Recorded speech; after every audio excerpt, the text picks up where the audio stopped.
नमस्कार दोस्तों। आज मैं आपके लिए लेकर आई हूँ एक ऐसी कहानी जो कि हमें यह सीख देती है कि प्रभु सुमिरन करना धर्म नहीं है। धर्म है अपने स्वार्थ के लिए किसी का दिल ना दुखाना।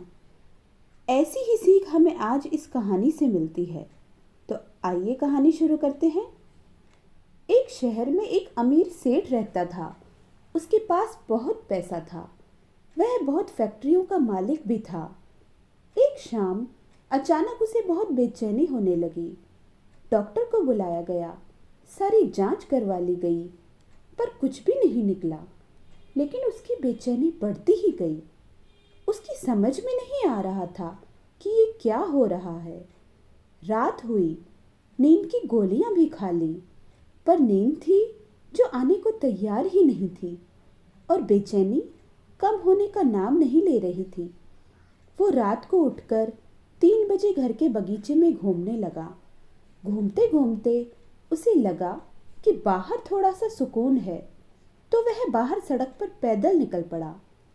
चलते चलते हजारों विचार मन में चल रहे थे। अब वो घर से बहुत दूर निकल आया था और थकान की वजह से वह एक चबूतरे पर बैठ गया। उसे थोड़ी शांति मिली तो वह आराम से बैठ गया। इतने में एक कुत्ता वहां आया और उसकी चप्पल उठा कर ले गया। सेठ ने देखा तो वह दूसरी चप्पल उठाकर उस कुत्ते के पीछे भागा। कुत्ता पास ही बनी झुग्गी झोपड़ियों में घुस गया। सेठ भी उसके पीछे था। सेठ को करीब आता देखकर कुत्ते ने चप्पल वहीं छोड़ दी और वहां से चला गया।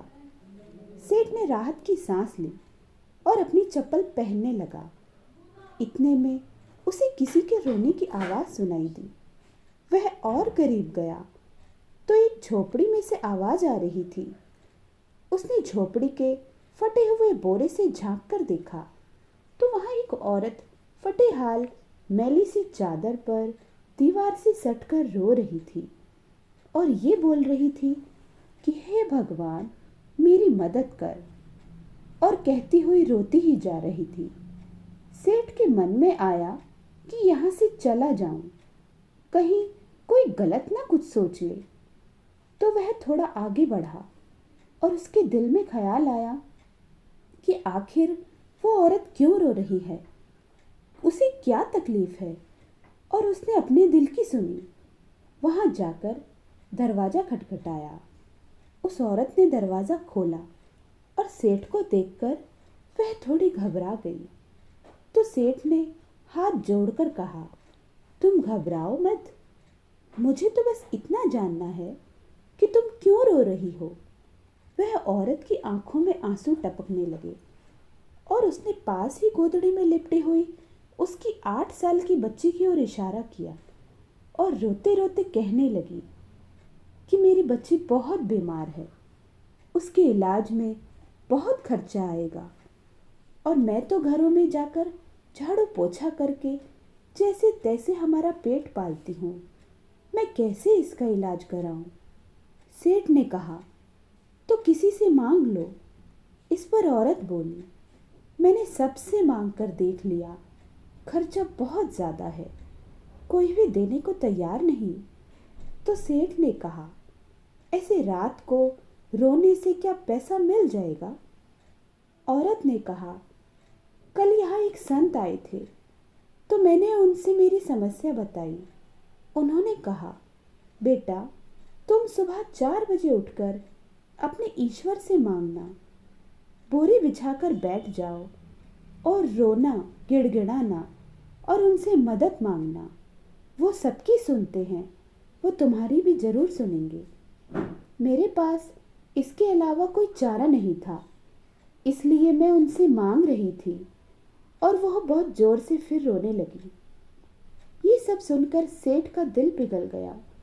उसने तुरंत फोन लगाकर एम्बुलेंस बुलवाई और उस लड़की को एडमिट करवा दिया। डॉक्टर ने 1.5 लाख का खर्चा बताया तो सेठ ने उसकी जवाबदारी अपने ऊपर ले ली और उसका इलाज करवाया। उस औरत को अपने यहाँ नौकरी देकर अपने बंगले में सर्वेंट क्वार्टर में जगह दी और उस लड़की की पढ़ाई का जिम्मा भी उठाया। वो सेठ कर्म प्रधान तो था, पर नास्तिक था। अब उसके मन में सैकड़ों सवाल चल रहे थे, क्योंकि उसकी बेचैनी तो उस वक्त ही खत्म हो गई थी जब उसने एम्बुलेंस को बुलवाया था। वह यह सोच रहा था कि आखिर कौन सी ताकत है जो मुझे उस रात वहां तक खींच ले गई। क्या यही ईश्वर है?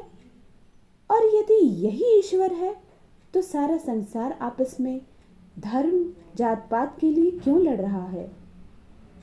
क्योंकि ना मैं उस औरत की जात पूछी और ना ही ईश्वर ने देखी।